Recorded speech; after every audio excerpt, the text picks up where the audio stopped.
Bom dia!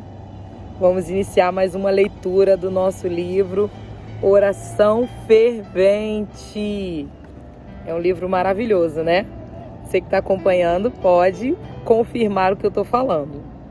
Hoje nós estamos no Ferry Boat, em Araruama. É um catamarã que leva pessoas de Araruama até Praia Seca. É um passeio bem legal. Vem aqui conhecer, tá bom? Vamos iniciar. Ele quer que você se sinta melancólica, exausta, sem alegria e desmotivada.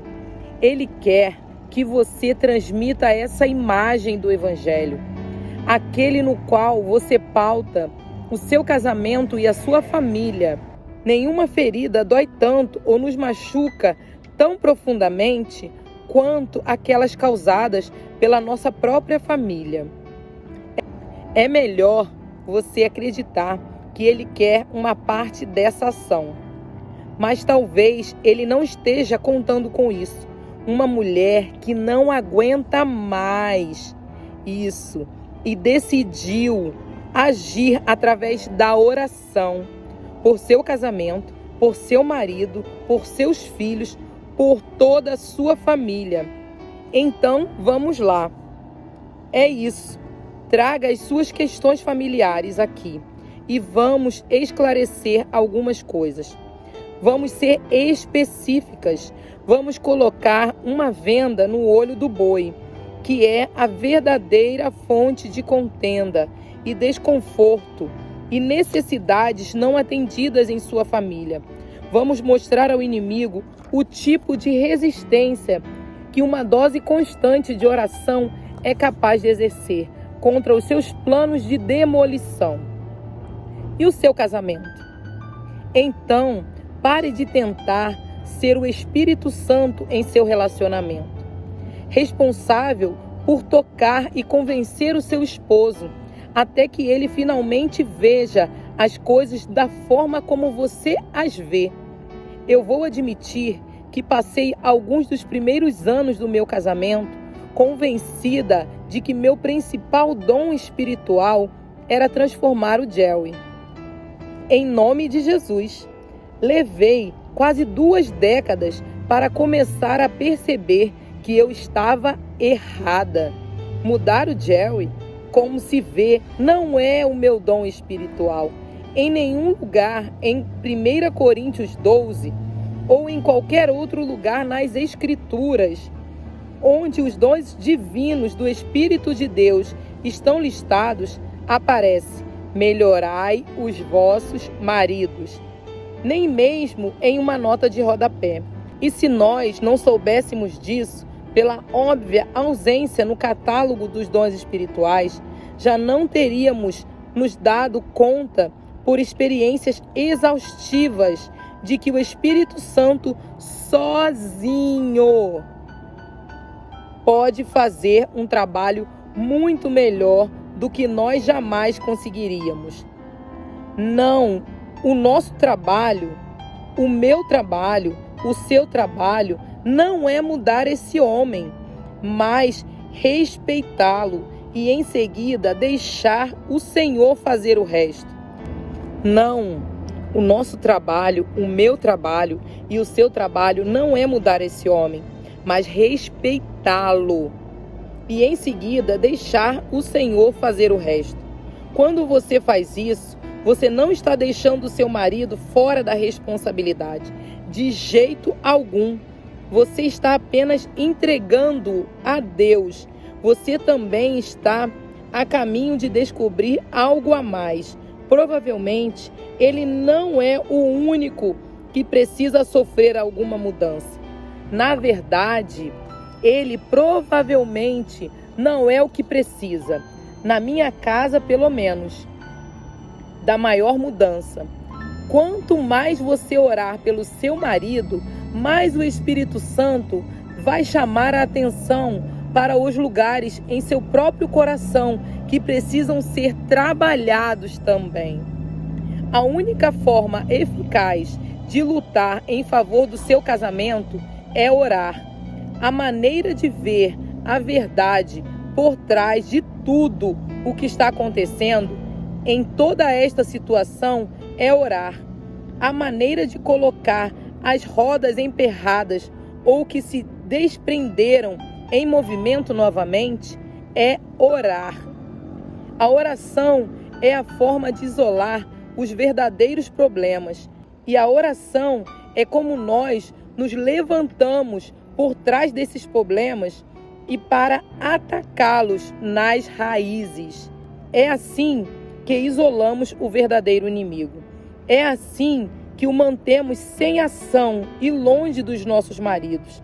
É a oração também a forma como Deus chega até nós, mesmo enquanto estamos orando por nossos maridos, convencendo-nos de que talvez o que o nosso marido mais precisa agora é que a sua esposa seja um lugar confortável e seguro para ele pousar, e não uma fonte de discórdia, espinhosa e irritante, que apenas o agita e piora as coisas. Assim, mesmo que as coisas estejam indo muito bem para você, mesmo que você não tenha muito para queixar-se ou chatear-se, o inimigo está em modo total de ataque ou à espreita, na espera da próxima oportunidade para infiltrar. Então ore ferventemente. São os seus filhos? A Bíblia diz que os nossos filhos são como as flechas estão na mão de um homem poderoso. Salmos 127, versículo 4. Nós os criamos para jogá-los na nossa cultura, com a imagem de Cristo neles refletida, para testemunho ao mundo. Aparece novamente com um alvo qualificado para um inimigo que não quer qualquer vestígio de valor e virtude cristão correndo solto por aí.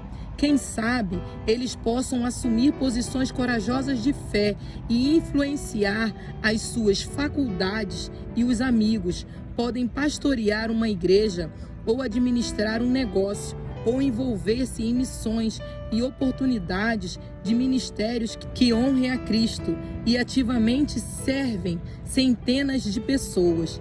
E o pior de tudo, eles podem se casar e constituir toda uma outra geração de pequenos seguidores de Cristo, mantendo sua família vibrante e ardente contra o inimigo muito depois de você deixar essa sua família, constituindo um legado de fé audacioso para o futuro.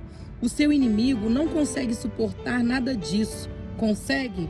Portanto, não se surpreenda quando ele começar a chegar nos seus filhos, e não pense que isso é porque eles estão sendo teimosos ou dependentes de outros, ou negligentes ou preguiçosos. Satanás conhece partes do caráter deles, tanto os seus pontos fortes quanto os fracos, onde ele pode se infiltrar e tentar impedir o crescimento, seu potencial e sua confiança. Um dos meus filhos, por exemplo, sempre foi propenso ao medo e à ansiedade, desde pequeno.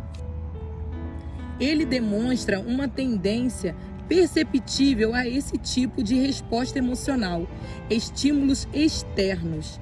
Sabendo disso, avistando isso, eu passei a ser muito específica ao orar por ele, em voz alta sobre ele, mesmo quando ele era apenas um bebê. Eu rotineiramente peço ao Espírito Santo para dar-lhe coragem e para ser um muro de proteção contra as tentativas do inimigo de explorar o meu filho nessa área sensível. 3 ou 4 anos atrás, noite após noite, ele começou a ver algo que descrevia como um homem em seu quarto. Na verdade, não podia haver de fato um homem lá dentro. As portas externas e as janelas estavam trancadas. Não havia ninguém lá dentro. Parte de mim queria desconsiderar aquela visão e dizer-lhe para voltar para a cama, dormir e não se preocupar com aquilo. Mas ele era capaz de me descrever com uma impressionante riqueza de detalhes a aparência do homem. onde ele aparecia próximo à sua cama, e o quão paralisado ele se sentia quando percebia a presença do homem no quarto. Era como se o cobertor tivesse caído sobre ele, sufocando. Assim aconteceu. Comecei a orar por ele ainda mais especificamente, orar pelo seu quarto, enquanto os meninos estavam fora, para ordenar que o espírito do medo deixasse o meu filho em paz, em nome de Jesus. Um dia em particular, quando esse problema parecia estar chegando a um clímax de intensidade, eu invadi aquele quarto como um foguete, andei pelo chão, citei a escritura, postei passagens bíblicas na parede, impus as mãos sobre as obreiras e parapeitos das janelas. E eu não estou brincando ao dizer que foi o último dia que o meu menino mencionou aquele homem, até onde eu sei. Ele nunca mais foi incomodado por aquele espírito desde então, com aquela intensidade ou daquela forma em particular. Deixar o inimigo passar por cima dos meus filhos? De jeito nenhum. E eu tenho uma forte sensação de que você não vai permitir que ele faça isso com os seus também. O inimigo está atrás dos seus filhos e eu lhe digo, acredite, saiba disso, mas o mais importante é lidar com ele, colocando-se em profunda oração em seu quarto e combatendo com as armas espirituais que você, como mãe, tem à sua disposição. É um problema com outros membros da família? Talvez a maior das suas questões familiares não seja o seu marido ou seus filhos, mas outros membros da sua família que não são salvos e que sentem o peso do ataque inimigo sobre si, ou que estão participando intencionalmente ou involuntariamente dos projetos do inimigo contra você, através da filha, irmã, primo, cunhada e etc., contra você. As formas que esse tipo de conflito pode tomar são tão numerosas quanto o número de pessoas envolvidas nele. Mas, assim como o diabo gosta de agitar conflitos nas igrejas, ele adora agitar conflito nas famílias. Ele sabe que é um assassino do testemunho cristão, um inibidor de energias, um consumidor de tempo e um destruidor de relacionamentos. A quantidade de mágoas e distrações sem sentido que ele pode causar em cada área de sua família é uma das suas especialidades. Ele consegue causar mais danos com menos esforço, atacando-nos aqui, dentro desses relacionamentos, do que em qualquer outro contexto. Mas se formos sábias, poderemos usar a nossa própria perícia contra ele, colocando a oração em ação em lugares onde estamos perto o suficiente para tocar as pessoas envolvidas. Assim como o Espírito Santo de Deus faz o seu trabalho em nós, e é nessas situações os outros em nossa família vão estar perto o suficiente para ver tudo acontecer em tempo real, para ver o tipo de mudança e impacto que as nossas orações são capazes de realizar. Novamente, se você for uma mulher solteira, não pense que este capítulo não se aplica a você.